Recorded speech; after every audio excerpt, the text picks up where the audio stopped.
Friends, আসসালামু আলাইকুম। Welcome to my channel Sharmin kitchen. আজকে আপনাদের সাথে শেয়ার করছি রাজকীয় স্বাদের চিকেন কোরমা রেসিপি। চিকেনের অনেক রেসিপি তো খেয়েছেন, এই পদ্ধতিতে চিকেনের কোরমার রেসিপিটা ট্রাই করে দেখবেন, অনেক ভালো লাগবে। চিকেন কোরমার এই রেসিপিটি সাদা ভাত, পোলাও, লুচি, পরোটা সব কিছুর সাথে খেতে দারুণ লাগবে। একবার বানানোর পর বারবার এভাবে বানাতে চাইবেন। তো চলুন দেখে নেওয়া যাক। কড়াই কিছু পরিমাণ সরিষার তেল নিচ্ছি। তেল গরম হয়ে গেলে কিছু পরিমাণ পেঁয়াজ কুচি, একটি মিডিয়াম সাইজের টমেটো কুচি, কয়েক কোয়া রসুন আর কাজু কিশমিশ একসাথে দিয়ে নেড়ে চেড়ে এগুলো একটু নরম হয়ে আসলে তুলে নিয়ে ব্লেন্ডারে ব্লেন্ড করে নেব বা শিলনোড়ায় বেটে নেব।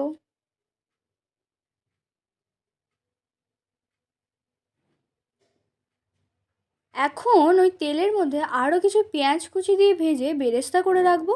বেরেস্তা করে নেওয়া হয়ে গেলে তুলে নেব। এখন রান্না করে নেওয়ার জন্য আরও কিছু পরিমাণ তেল দিয়ে দেব। তেলের মধ্যে এলাচ, দারুচিনি, গোটা জিরা এবং গোলমরিচ ফোড়ন দিয়ে এখন মাংসগুলি দিয়ে দিচ্ছি। মাংসগুলি দিয়ে নেড়ে চেড়ে মিশিয়ে নেব। মিশিয়ে নিয়ে একটু ভেজে নেব।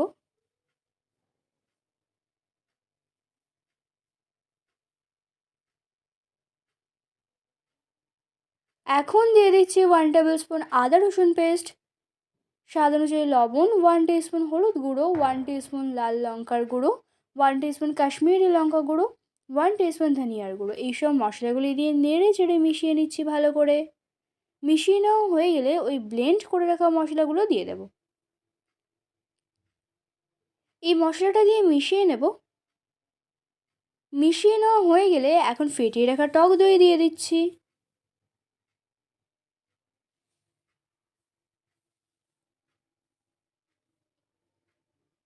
টক দই দিয়ে মিশিয়ে নেব ও মাংসটা ভালো করে কষিয়ে নেব। আমি এখনও পর্যন্ত একটু জল ব্যবহার করিনি। এইভাবে মাংসটা ভালো করে কষিয়ে নেব। কিছুক্ষণ কষিয়ে নেওয়ার পর দেখুন একটু তেল উঠে আসছে।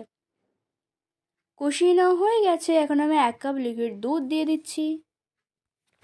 যেহেতু আমি কোরমা করছি চিকেনের, তাই দুধ ব্যবহার করলাম। আপনারা দুধের পরিবর্তে জলও দিতে পারেন। দুধ দেওয়ার পর ফুটে উঠেছে ও কিছুটা ঝোল কমে আসলে আমি 1 চামচ চিনি দিয়ে দিচ্ছি।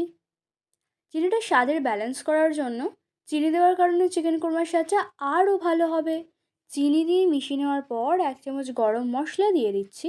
এখন 2 থেকে 3টি চেরা কাঁচা লঙ্কা দিয়ে দিচ্ছি। চিকেন কোরমা রান্না প্রায় কমপ্লিট। আর কিছুক্ষণ রান্না করার পর দেখবেন উপরে তেল উঠে আসছে। রান্নার শেষে পেঁয়াজ বেরেস্তা দিয়ে দিচ্ছি। আমার চিকেন কোরমা রান্না অলরেডি কমপ্লিট। দেখতে মাশাআল্লাহ কি লোভনীয় লাগছে না? উপরে একদম তেল উঠে আসছে। গ্যাস বন্ধ করে চুলা থেকে নামিয়ে নেব। একদম রাজকীয় স্বাদের চিকেন কোরমা রেসিপি চিকেন চাপকেও হার মানিয়ে দেবে। এত সুন্দর টেস্ট এই চিকেন কোরমার রেসিপিটি। এই চিকেন কোরমার রেসিপিটি আপনাদের বাড়িতে অবশ্যই একবার ট্রাই করবেন। আশা করছি ভালো লাগবে। এটি রুটি, পরোটা, ভাত, পোলাও যে কোনো কিছুর সাথে খেতে জাস্ট ওয়াও লাগবে। আজকের এই রেসিপিটি আপনাদের ভালো লেগে থাকলে লাইক, শেয়ার, কমেন্ট করে দেবেন। আর আমার চ্যানেলে নতুন সদস্য হয়ে থাকলে চ্যানেলটি সাবস্ক্রাইব করে পাশে থাকার অনুরোধ রইল। Thanks for watching.